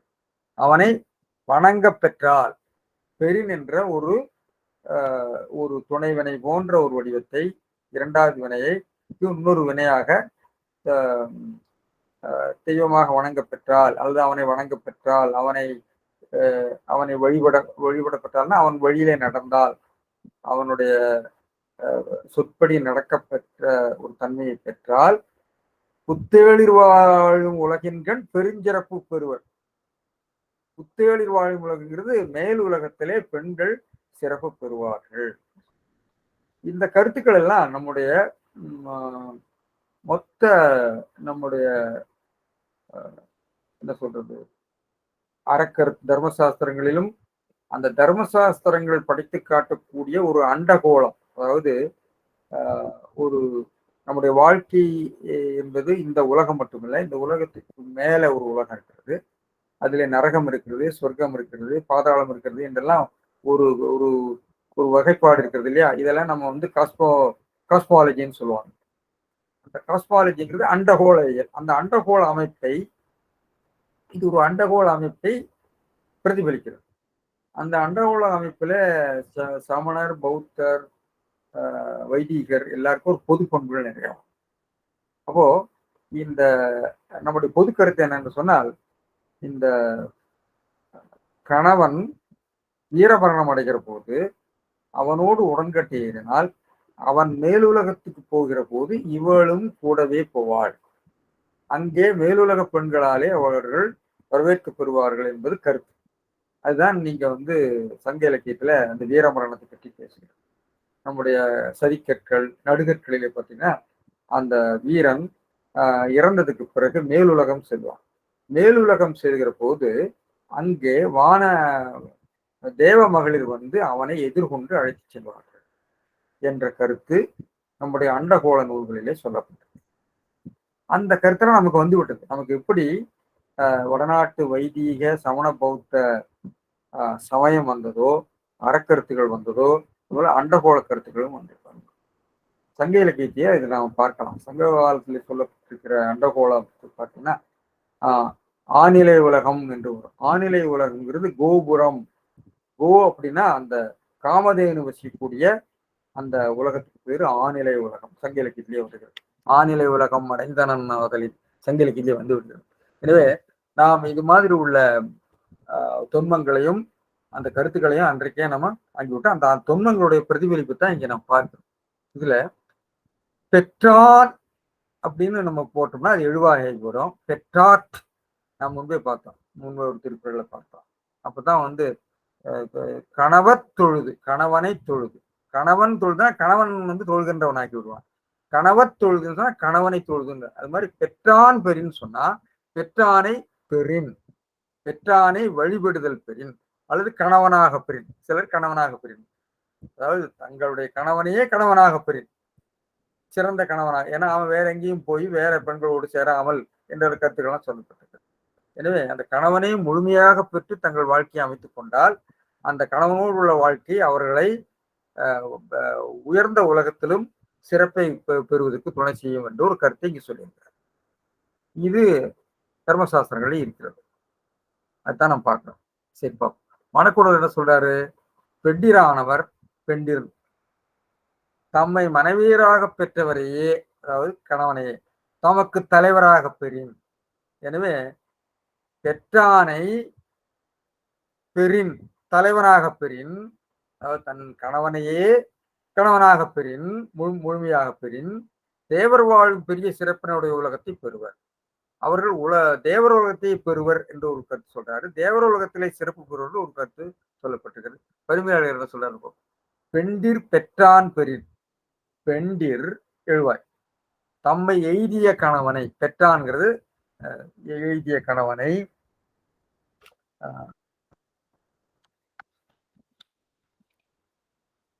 வழிபடுதல் பெறுவாராயின், வழிபடுதல் என்பது சொல்லச்சமாக இழப்போம். அவர் நீந்தார் நீந்துவர் நீந்தார் இறைவனடி சேராதார், பிறவி பெருங்கடல் நீந்துவர் நீந்தார், நீந்துவர் நீந்தார் இறைவனடி சேராதார் சேர்ந்தார் அப்படின்னு ஒரு சொல்லச்சமாக கொண்டு வர்றாரு இல்லையா? நம்ம பெற்றுக் கொள்கிறோம் இல்லையா? அது போல உள்ள ஒரு சொல்லச்சமாக எடுத்தார். வழிபடுதல் பெறுவாராயின் புத்தேளிர் வாழும் உலகம், புத்தேளிர் வாழும் உலகின்கண், உலகுங்கிறது இந்த லொக்கேட்டிவ், அதாவது 7ஆம் வேற்றுமை சொல் மறைந்து வரலாம், 7ஆம் வேற்றுமை தொப்பு வரலாம். உலகின்கண் பெருஞ்சிறப்பு பெறுவர், புத்தேளிர் வாழும் உலகின்கண் அவரால் பெருஞ்சிறப்பனை பெறுவர். பெண்கள் அங்கே கணவனோடு செல்லும் போது கணவனுக்கு செய்கின்ற சிறப்போடு இவர்களுக்கு சிறப்பு செய்வர் என்று நாம் பார்க்கிறோம். இந்த கருத்து தான் அவர் திருவள்ளுவர் சொல்லியிருக்கார். இப்போ வழிபடுதல் என்பது சொல்லச்சம். சொல்லச்சம் என்பது வாக்கிய விகாரம். வாக்கியத்துல சில விடுபட்டு போயிடும். அதாவது பொருள் பெற்று சொல் பெறாமைன்னு சொல்லுவாங்க. பொருள் இருக்கும், ஆனா அதுக்குரிய சொல் இருக்காது. ஆனா அந்த சொல்லை நீங்க சேர்த்து கொள்ளலாம். அது நாம பிறவி பெருங்கடல் நீந்துவர் நீந்தார் இறைவனடி சேராதார், சேராதார் நீந்தார் சேர்ந்தார் நீந்துவர். சேர்ந்தார்ங்கிற சொல்ல நம்ம வருவித்துக் கொள்கிறோம் இல்லையா ஒரு வாக்கியத்திலிருந்து. அது போல இந்த வழிபடுதல் என்ற ஒரு சொல்லை நாம அங்க வருவித்துக் கொள்கிறோம். அதான் சொல்லச்சம் என்று அவர் எடுக்கிறார். சில பேர் அந்த இடத்துல கணவனாக பெறின் என்று சொல்லச்சமாக எடுக்கிறார். ஆனா எப்படியும் திருக்குறள்ல பல இடங்கள் பார்த்தீங்கன்னா 1.25 அடியில வர வேண்டியிருக்கிறதுனால நிறைய இந்த விகாரங்கள் சொல்லச்சங்கள் இவைகள்லாம் நிறைய இருக்கும். அதை நீங்க அந்த இடத்துல வாக்கிய அமைதியில தான் நம்ம கொண்டு வர வேண்டும். சிலதெல்லாம் இலக்கண ரீதியாக சாத்தியமுடையது. சில சமயங்கள்ல இலக்கண ரீதியாக அதுக்கு விதி இருக்காது. ஆனால் நாம் உதாரணம் இப்போ பெற்றான் பெரின் அப்படிங்கிறதுக்கு இட்டு மாத்தினதுனால அந்த சந்தி மாற்றத்தினாலே அதை செய்யப்பட உள்ளாக்கி கொடுக்குறோம். உலகு அப்படிங்கிறது உலகின் கண் அப்படிங்கிறதுக்கு கண் இல்லாமலே, அதாவது அந்த 7ஆம் வேற்றியை மறைந்து வருவது பேச்சு வழக்கில் கூட இருக்கு. சில வேளைகள்ல 7ஆம் வேற்றி உருவு மறைந்து வரலாம். ஆனா சில இடங்கள் அது வராத போது நார்மலா வராம இருக்கிறதெல்லாம் நம்ம விகாரத்தால கொள்ள வேண்டியிருக்கோம். ஏன்னா திருக்குறளுடைய வாக்கிய அமைதி செய்யுள் அமைதியாக செய்யுள் அமைப்பாக இருக்கிறதுனால நம்ம அதை செய்ய வேண்டியிருக்கு. அது உரையாசிரியர்கள் செய்திருப்பாங்க. எனவே இன்னும் உணரப்படும் சிவிகை பொறுத்தானோடு ஊர்ந்தானிடை சொல்றாரு இல்லையா, சிவிகையை பொறுத்தானோடு ஊர்ந்தானிடை அறத்தாறு இது என வேண்டா சிவிகை பொறுத்தானோடு ஊர்ந்தானிடை உணரப்படும் என்று கொள்வது போல. இதனால தற்கொண்டான் பேணிய மகளிர் புத்தேளிரால் பேணப்படுவர் என்பது கூறப்பட்டது. எனவே கணவனை ஒழுங்காக பார்த்து கொண்டு இல்வாழ்க்கையில் இருக்கக்கூடியவர்கள் பரவாழ்க்கைக்கு போகிற போதும் தேவர்களாலே பேணப்படுவர் என்பது கூறப்பட்டது. இந்த உலகம் மட்டும் இம்மையில மட்டுமில்ல மறுமையிலும் அவர்கள் சிறப்பு பெறுவர் என்ற கருத்து இதில் வந்திருக்கிறதாக கொள்வார்கள். தனக்கே உரியவனாக கணவனை பெற்றால் தனக்கே உரியவனாக அவன் வேற பெண்களோடு போகாமல் தனக்கு உரியவனாக பெற்றால் இங்கேயே சொர்க்க உலகம்தான் என்று இவர் பொருளை வேற மாதிரி சொல்றார். ஏனென்றால் சொர்க்கத்துக்கு போறது மேல் உலகத்துக்கு போற கருத்தோடு உடன்பாடு இல்லாமல் இருந்திருக்கலாம். எனவே இங்கேயே சொர்க்க உலகம்தான் என்று. ஆனால் அதுக்குரிய செய்யுள் வாக்கிய அமைப்பு இருக்காங்கிறது ரொம்ப சந்தேகத்துக்குரியது. தமிழர்கள் பெரும்பாலும் பரிமையாளர்கள் ஒட்டி தான் போய் வேற மாதிரி ஒரு விளக்கம் பார்க்கிறாரு. தன்னை தனக்குரிய மனைவியாக பெற்ற கணவனை, அதாவது கணவனை தான் தனக்குரிய கணவனாகவும் பெற்று கோவலனை போல அல்லாமல் மாதவிக்குரிய கணவனாகவும் இல்லாமல் கண்ணைக்கு உரிய கணவனாக பெற்று இணைந்து வாழும் வாழ்வு பெற்றால் அப்பெண்டிர் இவ்வுலகில் மட்டுமன்று தேவர்கள் வாழும் உலகிலும் செறிஞ்சிறப்பு பெறுவார். அதுக்கு கண்ணகி உதாரணம் சொல்லி ஒரு உரையாசிரியர் சொல்றார். அதாவது அவர்கள் இறுதியில முன்னுலக இது தேவர்கள் அவர்களை வரவேற்றார்கள் என்று சிலப்பதிகாரத்தில் சொல்லப்பட்டிருக்கிறது இல்லையா. கோவலன் தேவர்களோடு அவர்களை அழைத்து சென்றாள் என்று. எனவே உரியவராக பெறுதல் அத்துணை ஒருவருக்கு ஒருவர் உரிமையுடையராதல், உறவு உரிமையுடையராதல், இங்கு மட்டும் என்ன தேவர்களும் சிறப்புண்டாகும் என்று சொல்லி அவர் சொல்லியிருக்கிறார். இதுல வாக்கிய அமைப்பு எப்படின்னா, பெண்டிர் பெற்றால், பெண்டிர் தான் எழுவாய், பெற்றான் பெரின், பெற்றான்னா கணவன், பெற்றானை பெரின்னா வழிபடுதல் பெரின்னு பரிமையழகர் மற்றவர்கள் கணவனாக பெரின்னு எடுத்தார். புத்தேளிர் வாழும் உலகு பெருஞ்சிறப்பு பெறுவர், புத்தேளிர் வாழும் உலகின் கண் என்ற 7ஆம் வேற்றுமை தொக்கு வருகிறது. பெருஞ்சிறப்பு பெறுவர், அங்கே சிறப்பு பெருஞ்சிறப்புகளை பெறுவர். பெற்றான்கிற தம்மை எய்திய கணவனை பெரின் வழிபடுதல், அதாவது வினையச்சம் வழிபடுதல் பெறுவாராயின் வழிபடுதல்ங்கிற சொல்லச்சமாக இருக்கிறார். பெண்கள் பெற்றல் பெருஞ்சிறப்பு அவரால் பெரும் சிறப்பினை பெறுவர்ங்கிறது வினைமற்று. புத்தேளிங்கிறது உள்ளலகம் வாழும் உலகின் கண் என்று சொல்லி எழுதியிருக்கிறாரு. காரியத்தனக்கவராயர் இந்த பெண்டீர் புத்தேளிர் மகளிர் கேளிர்ல வரக்கூடிய ரகரம் தன்மையை குறித்து என்று பேசுவார். எனவே இதை பற்றி நம்முடைய உரையாசிரியர்கள் தம்மை மகளிராக மணமகளிராக பெற்ற கணவரையே தாமும் கணவராக பெறுவான் காளிங்கர் சொல்றாரு. நான் முன்னாடி மணக்குறவர் சொன்னேன், பரிமையாளர்கள் சொன்னேன். இன்னும் காளிங்கர் கணவனை வழிபடுதல் செய்பவன் இதெல்லாம் சொல்லியிருக்கிறாரு. தம்மை மனைவராக பெற்றவரையே தமக்கு கணவராக பெற்றார் என்றெல்லாம் சொல்லியிருக்கிறாரு. எனவே கணவனது அன்பை பெறும் அப்படின்னு சில பேர் சொல்றாங்க இன்றைய ஆசிரியர்கள். தன் கணவனை காதலால் வழிபடுதல் செய்வாராயின் என்ற பொருள் சொல்றாங்க. எப்படி செய்தாலும் கணவனை மிக உயர்வான நிலையிலே வைக்கக்கூடிய பெண் மேல் உலகத்திலே பெருஞ்சிறப்புகளை பெறுவாள் என்ற கருத்து எல்லாருக்கும் பொதுவாகத்தான் வருகிறது. இதுதான் என்னுடைய மொத்த சாரமாக நம்ம எடுத்த மனப்பொருள் காய்ந்து கண்ணகின்னு ஒரு இடத்துல சொல்லுவாரு. கண்ணைன்னு சொல்லுவார் காளிங்கர் நினைக்கிறேன். காளிங்கர் மனைவியர் மேலுலகிலும் பெருஞ்சிறப்பு பெறுவார், பெண்கள் தேவர் வாழும் உலகிலும் பெருஞ்சிறப்பு. இது இந்த இடத்துல எல்லாம் தற்கால உரையாசிரியர்கள் தடுமாறுவாங்க. மேலுலகம்ங்கிறது எப்படி சொல்றது, இந்த உலகத்திலேயே மேலுலகம் போல வாழ்வார்கள் என்றெல்லாம் ஒரு பொருளை மாற்றி சொல்வதை நம்ம பார்க்கிறோம். அதாவது மகளிர் சொர்க்க உலக பெருஞ்சிறப்பு இங்கேயே பெறுவர் என்னெல்லாம் பொருள் சொல்லுவாங்க. ஏனென்றால் திருவள்ளுவர் 54வது திருக்குறள் பெண்ணின் பெருந்தக்க யாவுல, அதாவது ஒரு கணவனுக்கு பெண்ணை போன்ற ஒரு பெரும் பேறு இல்லை என்று அங்க பெண்ணை பெறுவது, ஒரு நல்ல பெண்ணை பெறுவது பெண்ணின் பெருந்தக்க யாவுல கப்பெண்ணும் திண்மையோட ஒரு பெண்ணை பெறுவது பெரும் பேருன்னு சொல்லியிருக்காரு. ஒரு கணவனுக்கு பெண் ஒரு பேரு என்பதை போல இந்த இடத்துல மனைவிக்கு கணவன் ஒரு பெரும் பேரு என்ற ஒரு கருத்தாக நம்ம இதை எடுத்துக்கொள்ளலாம். இது ஒத்த கருத்து நிறைய இருக்கு. இதுல நம்முடைய மனுசுரு விருதில் இருக்குது. தெர் இஸ் நோ சொல்றாரு 53, 54 there is no separate sacrificing for women, no observances, no fastings. It is by means of serving her husband that she becomes exalted in heaven. பெண்ணுக்கு தனியாக வேள்வி செய்வதற்கோ விரதம் நோப்பதற்கோ பிற சடங்குகளை செய்வதற்கோ உரிமை இல்லை. அவன் கணவனோடு சேர்ந்துதான் செய்ய வேண்டும். எனவே அவள் கணவனுக்கு பணிவிடை செய்ததன் மூலமாக 153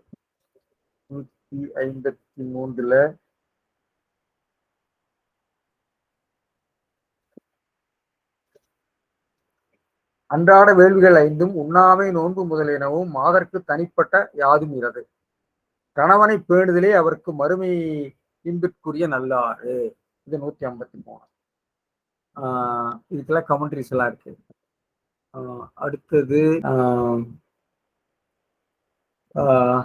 163, 64 தான் அவர் நம்ம நாகசாமி மேற்கோள் காட்டியிருக்காரு.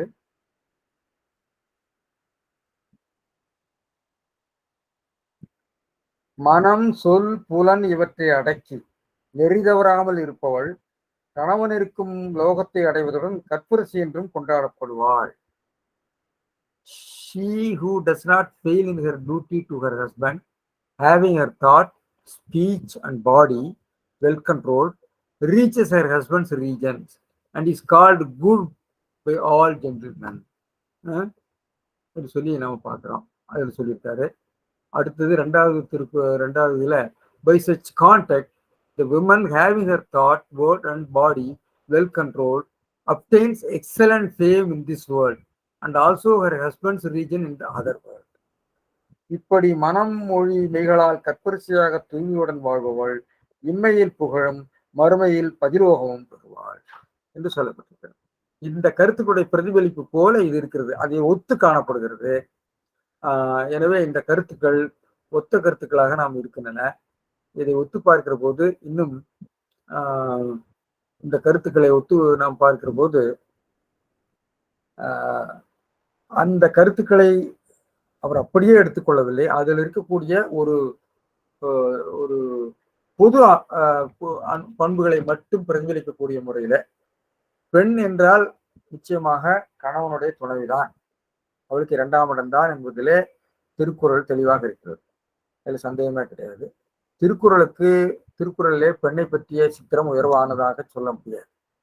அவள் வரைவின் மகளிரோ மகளிர் சேர்த்து பார்க்கிற போது, ஆனால் அவள் காதலி என்ற நிலையில அவளை மிக உயர்வாக 54 சொல்லியிருக்கிறார். திருவள்ளுவருடைய பொதுவான கருத்து அமைதியில பெண் பொதுவான தர்மசாஸ்திர வைதீக சமண பௌத்த கருத்துக்களுடைய பிரதிபலிப்பைத்தான் காண்போம். ஆனால் ஆங்காங்கே சில இடங்களிலே பெண்ணை அவர் உயர்வுபடுத்தி பேசுவதாக தோன்றுகிறது. எனவே அந்த முறையில தான் நம்ம திருவள்ளுவரை மதிப்பிட வேண்டும். எனவே இந்த கருத்துக்கள் நமக்கு இன்றைக்கு உடன்பாடு இல்லை என்றால், உதாரணமா வளத்தக்கால் வாழ்க்கை துணைங்கிறார். மனிதக்க மாண்புடையவளாகி தற்கொண்டான் வளர்த்தக்கால். இன்னைக்கு தற்கொண்டான் வளர்த்தக்கால்ங்கிறப்ப இவளே வந்து பொருளீட்டுகின்றளாக இருக்கிறார். அந்த காலத்துல அவளுடைய சொத்து என்பது அவளுக்கு தனியாக சொத்துரிமை இல்லாமல் இருந்தது. நம்முடைய சமுதாயத்துல இருந்தாலும் அந்த சட்டம் மனு சட்டத்துல கிடையாது. ஆனால் இன்றைக்கு பெண்ணுக்கு சொத்துரிமை வந்து விட்டது, பெண் ஈட்டுகிறாள். அப்பொழுது இந்த கருத்துக்கள் எல்லாம் நமக்கு பொருத்தம் இல்லாமல் போய்விடுமோ என்ற ஒரு இது இருக்கிறது. எனவே திருக்குறள் இருக்கக்கூடிய எல்லா கருத்துக்களுமே நம்ம எல்லா காலத்துக்கும் பொருந்த வேண்டும் என்ற அவசியம் இல்லை. அதை நாம் அதில் இருக்கக்கூடிய நல்ல பண்புகளை நாம் எடுத்து ஒத்து பார்த்து அதை நாம் போற்றிக் கொள்ள வேண்டும். மற்றவற்றை நாம் தள்ளிவிடலாம் என்று சொல்லி இந்த உரையை நான் நிறைவு செய்கிறேன். நன்றி, வணக்கம்.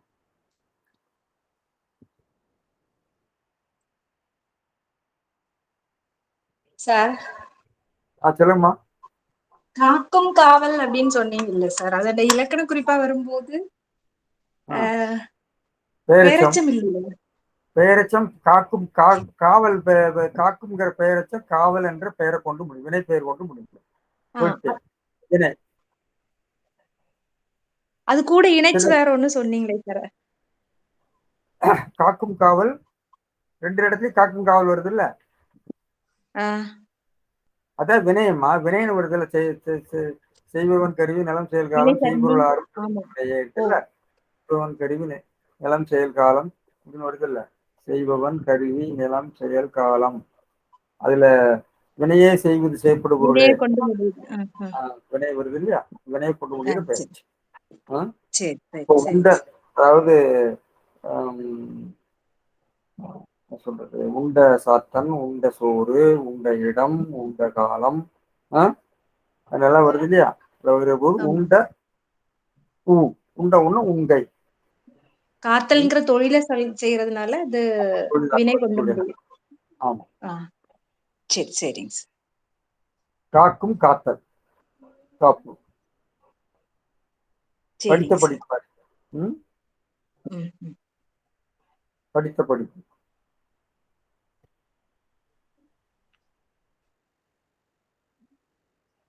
சார் அப்ப நீங்க இன்னொரு விஷயம் சொன்னீங்கல்ல சார், அதாவது திருக்குறள்ல வந்து பெண்களுக்கு அந்த அளவு முக்கியத்துவம் கொடுக்கல,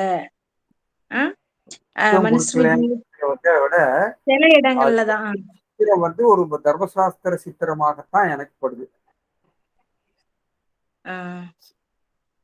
அதான் சொல்றேன், முக்கியத்துவம் இருக்குதா அப்படின்னா முக்கியத்துவம் வந்து நாம இன்றைக்கு எதிர்பார்க்கக்கூடிய சமத்துவமாக அது இல்லை. அது என்றைக்குமே அது வந்து ஆண்வழி சமுதாயத்துல அப்படி இருக்க வாய்ப்பு இல்லை. பெண்வழி சமுதாயம் எப்படி இருந்திருக்குன்னா, நம்முடைய கேரளத்துல சில இடங்கள்ல போன வாரம் நீங்க பேசும்போது அது பெண்களுக்கு ரொம்ப முக்கியத்துவம் கொடுத்த மாதிரி எனக்கு தோணுச்சு சார். அந்த மாதிரி சொல்றதுக்கான காரணங்கள் அப்படின்னா 2 தடுமாற்றம். ஒரு சில இடங்கள் எல்லாம் வந்து பின்னாடி எல்லாம் பாக்குற போது அந்த இதுல இருக்கு பாருங்க, பரவின் மகளிர் பெண்மொழி சேரல் என்பதுல எல்லாம் அவர் சொல்லக்கூடிய கருத்துக்கள்லாம் அப்படியே மனு தர்ம சாஸ்திரத்தில் இருக்கிற மாதிரி பெண் என்பவள் அதெல்லாம் படிச்சீங்கன்னா அது வந்து அவ்வளவு 9வது சாப்டர்ல இருக்கு. பெண் என்பது பற்றி உள்ள ஒரு சித்திரமே வந்து ரொம்ப கவலைக்குரியதாக இருக்குது. அதாவது 9வது அத்தியாயம் ஆண் பெண்களின் அறம் அப்படின்னு சொல்றப்போ ரொம்ப மோசமா சொல்றாரு. படுக்கை, ஆதனம், அழகு செய்தல், காமம், சினம், பொய், துரோக எண்ணம் இவற்றை மாதரின் பொருட்டே மனு படைத்தார். பெரும்பாலும் மாதர் கற்பிலார் என்றே பெரிதும் பல நூல்களில் கூறப்படுவதையும் கேட்கிறாக. அது ஒரு இதே இருக்கலாம், மந்திரமே இருக்கலாம். தன் தாய் மனதால் கற்பிழந்தாள் என்றறிந்து, அதாவது அது கதை கூட நான் போன வாரம் சொன்னேன். அதாவது எந்த பெண்ணுமே கற்புடையவர் கிடையாதுன்னு சொல்லி ஒருத்தர் ஒரு வைணவ ஆச்சாரியார் சொன்னாருன்னு சொல்லிட்டு ஒரு கருத்து எல்லாம் சொல்லப்பட்டிருக்கு. அதுல அதே மாதிரி பாருங்க, தன் தாய் மனதால் கற்பிழந்தாள் என்றறிந்து ஒருவன் அதற்கு கழுவாய் இயற்றுங்கால், என் அன்னை நிலையிழந்து அயலான் இல்லம் சென்று அவனை கண்டு மனத்தால் இச்சைத்திருந்தால் அவ்விச்சையால் அவளது உடலில் இளகிய பெண்மை நலத்தை என் தந்தை தனது வீரியத்தால் வென்று தூதாக்க கடவன் என்று பிரார்த்திக்கிறான். ஒரு மந்திரம் இருக்கான், மனு தர்ம சாஸ்திரத்தில் இருக்கு. இதிலிருந்தே மாதர் மனவியல்பு விளங்குகிறது. அத்தகைய கழுவாய் மனத்தால் விளைந்த மாசு நீங்கும் பொருட்டே, அதுவும் இத்தகைய தாய் வயிற்றில் பிறந்தமைக்காக மைந்தன் தனது பிறப்பின் தூய்மையை நாடியே அன்றி அவளுக்கன்று. நிறைய இருக்கு. அதுக்கு எடுத்துக்காட்டுகள்லாம் வேற சொல்றாங்க. சான்றாக வசிஷ்டரை மணந்த அக்ஷமாலையும் மந்த்வாலமுனியின் மனைவியான சாரங்கியும் தாழ்குலப் பெண்களாக இருந்த போதிலும் தங்கள் கணவரான முனிவர்களின் மேன்மையான தன்மையை அவர்களும் பெற்று போற்ற இப்படி இல்லாம இருக்கணும் அப்படின்னா சொல்லிட்டு போறார்.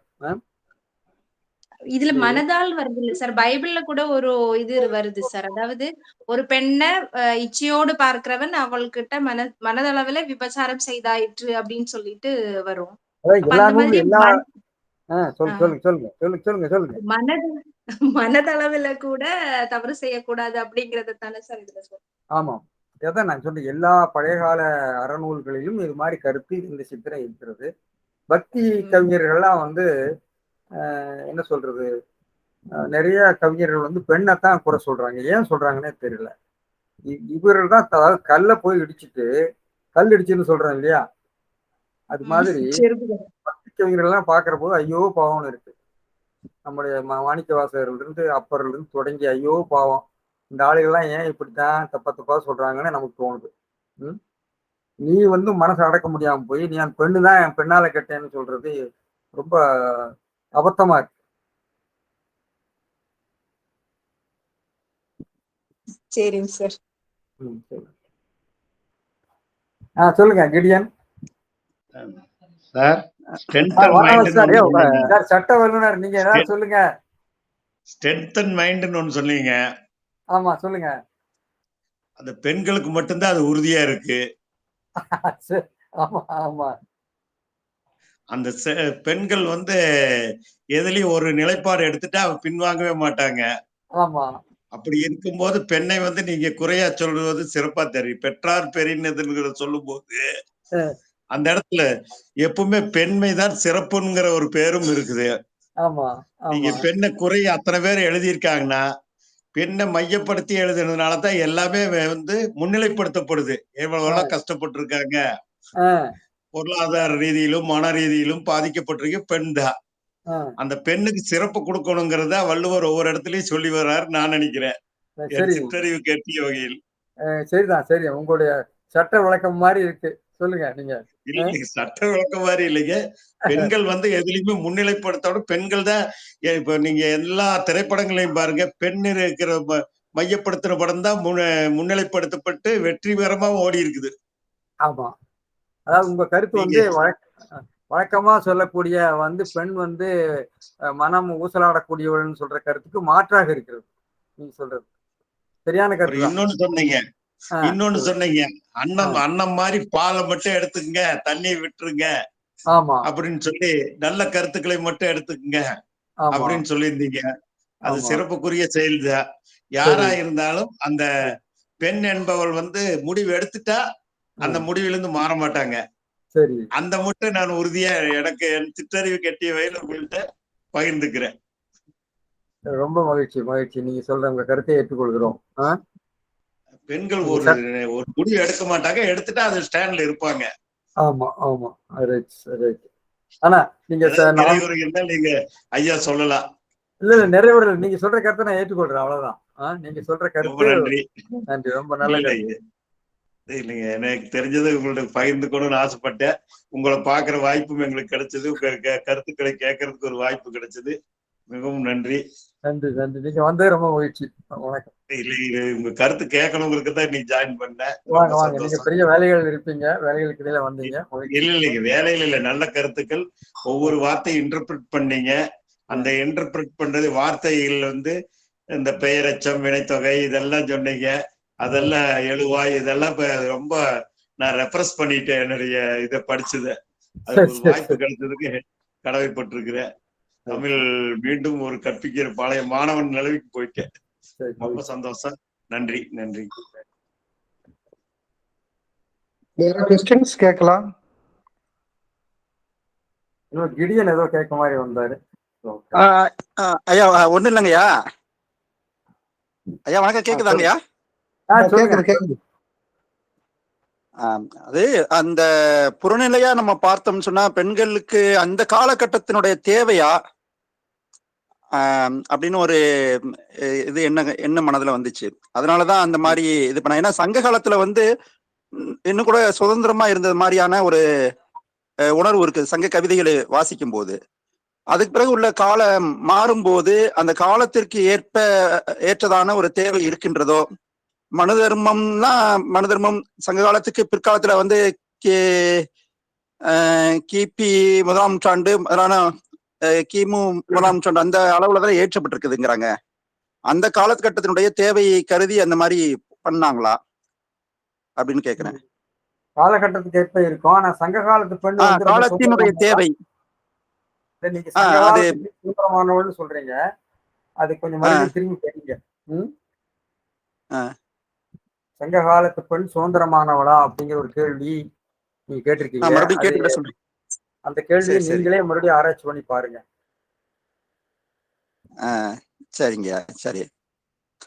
இல்ல ஒப்பீட்டளவுல பார்க்கும்போது திருவள்ளுவர் காலகட்டத்தினுடைய இதை விட அது அந்த மாதிரி தோணுது சங்க கவிதைகளை வாசிக்கும் போது. ஆனாலும் தொல்காப்பிய இலக்கணம் வந்து வரையறை சொல்லுது. தொல்காப்பிய இலக்கணம் வரையறை சொல்லுது. அதாவது இப்ப தலைவி இவ்வளவுதான் போனோம், தோழி இவ்வளவுதான் போனோம், செவிலிக்கு இவ்வளவுதான் இடம் அப்படின்லாம் சொல்லுது. இது இலக்கண கவிதைக்கான இலக்கணமாக பாக்குறோம். அதாவது நான் சொல்லுகின்ற இது வந்து வெளிகள்ல புழங்குகிறது மாத்திரமல்ல, அவங்களுக்கான தெரிவுகளை முன்னெடுப்பதற்கும் கூட அந்த சங்ககாலம் அப்படிங்கிறது ஓரளவு இந்த ஒப்பீட்டளவுல திருக்குறள் காலத்தை விட கொஞ்சம் சுதந்திரமா இருந்துச்சோ அப்படின்னு நினைச்சேன். இருக்கலாம். அது ஒரு அதாவது ரெண்டு கலந்த நிலையை நீங்க பார்க்கலாம். ஒரு பெண்ணினுடைய சுதந்திரத்தை காட்டுற மாதிரி உள்ள அந்த குறிஞ்சி திணை போன்றவர்கள்லாம் இருக்கின்றன. ஆனால் மருதம் போன்றவற்றில் வர்ற போது வேற மாதிரி ஒரு வாழ்க்கை வருது. அப்போ ஒரு வாழ்க்கையினுடைய கலப்பு நிலைமையை தான் நம்ம பார்க்க வேண்டியிருக்கு. தூய நிலையா அது இல்லை. உறுதியா நமக்கு இந்த நமக்கு கிடைக்கக்கூடிய தரவுகளை வச்சு எந்த முடிவும் எடுக்க முடியாது. நீங்க சொன்ன மாதிரி சிந்திக்கக்கூடிய விஷயம் தான். நீங்களே அந்த கேள்வி நீங்களே சிந்திச்சு பாருங்கன்னு சொன்னது சரிதான். ஆனா அதாவது அந்த திருக்குறளை வச்சு இத திருவள்ளுவர் வந்து கால வயப்பட்டு விட்டார் அப்படின்னு ஒண்ணு திருவள்ளுவர் மேல சொல்லுவாங்க. கால வயப்பட்டதுன்னா அந்த காலகட்டத்துக்கு உரிய கருத்தை ஏற்றுக்கொண்டு அதை அப்படியே பிரதிபலிக்கிறது, அந்த சமூக அமைப்புக்கு தேவைப்படுகின்ற அந்த விஷயத்தை வந்து வலியுறுத்துவது அப்படிங்கிற அடிப்படையில பார்க்கணும் அப்படின்னு சொல்லி சொல்றாங்க. அதனாலதான் அதை கேட்டேன். அதனுடைய சமூக தேவை அந்த கட்டுமானத்துக்கு அந்த மாதிரி இருக்கணும் அப்படின்னு சொல்லி எடுத்துக்கலாமான்னு தான் யோசிச்சது. ஆனா யதார்த்த சமூகம் எப்படி இருந்துச்சு நமக்கு தெரியாது. கரெக்ட் தான். நன்றிங்கய்யா. சார் முடிச்சுக்கலாமா சார்? முடிச்சிருங்க. ஏன்னா 7:10 ஆயிடுச்சு. முடிச்சிருங்க எல்லாரும். அனைவருக்கும் மீண்டும் வணக்கம். இன்றைக்கு திரை காக்கும் காப்பவன் செய்யும் மகளிர் நிறை காக்கும் காப்பே தலை என்கிற திருக்குறளையும், பெற்றார் பெரிற் பெறுவர் பெண்டிற் பெருஞ்சிறப்பு புத்தேளிர் வாழும் உலகு என்ற திருக்குறளையும் இலக்கண ரீதியாகவும் சமூகவியல் ரீதியாகவும் நல்ல முறையில் நமக்கு விளக்கி காட்டினார் ஐயா. அது தொடர்பான விவாதங்களும் நடந்தன. இந்த கூட்டத்திற்கு, இந்த சொற்பொழிவுக்கு வருகை தந்து கடைசி வரை இருந்து கேட்டு ஐயங்களையும் தெளிவுபடுத்தி கொண்ட உங்கள் அனைவருக்கும் ஈனா ஆய்வு வட்டத்தின் சார்பாக மனமார்ந்த நன்றியை தெரிவித்துக் கொள்கிறோம். மேலும் வார வாரம் நமக்காக 1 மணி நேரம் ஒதுக்கி வந்திருந்து வகுப்புகளை எடுத்து கொடுத்து சிறந்த முறையில் நம்மளை சிந்திக்க தூண்டுகிற பேராசிரியர் ஐயா கி நாச்சிமுத்து அவர்களுக்கும் என்னுடைய சார்பாகவும் கீனா ஆய்வட்டத்தின் சார்பாகவும் மனமார்ந்த நன்றியை தெரிவித்துக் கொள்கிறேன். நன்றி, வணக்கம்.